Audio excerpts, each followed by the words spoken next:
భూమి పంచాదులు తెంపేతందుకే భూభారతి చట్టం తెచ్చినాం అనుకుంటా మంత్రి పొంగులేటి సీన్ సారు కాళ్ళ గిరకలు కట్టుకున్నట్టే జిల్లాల పొంటి తిరిగి మీటింగులు పెడుతున్నాడు కదా.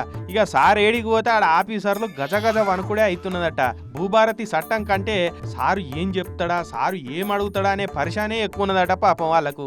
నల్గొండ కాడ రైతులతోటి పెట్టిన మీటింగులో ఇగో ఈ సరళక్క లేచి 4 ఏళ్ల నుంచి నేను ధరణిలో అప్లికేషన్ పెడితే నాకు ఇంతవరకు రాలేదు. భూభారతి నుంచి అవుతుందని నేను అనుకుంటున్నాను.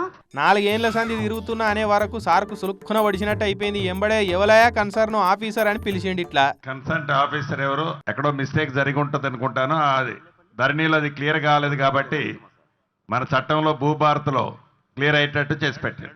రేపే ఆమె పనేందో అరుచుకొని చేసి పెట్టురని ఇట్లా ఆర్డర్ వేసిండు. అది అట్లా అయిపోయిందా? ఇక గీయక్కుండి మా భూమి పట్టా పాస్బుక్ రాలేదు సారు, ఏండ్ల సంధి తిరిగిన ఆఫీసర్లు అంతలేరని చెప్పుకొచ్చింది. సార్ మా భూమి చాలా రోజుల నుంచి భూమి మా పాస్బుక్లు వస్తలేదు సార్. మా పాలులు అది ఉంది, ఇంకా మా పాలులు అమ్మేసారు సార్ ఏరలో.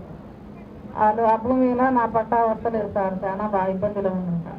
గంతే ఇక సార్కు కోపం సునామీ అలలెక్కనే సర్రున బొంగుకొచ్చింది. వీడికి వచ్చి ఎన్నాలైంది ఆర్టీఓ గారు? నువ్వు 6 months. అర్థమైందా? సబ్జెక్ట్ మీద నీకు గ్రిప్ వెళ్ళారా? 6 నెలలు అయింది నువ్వు వచ్చి.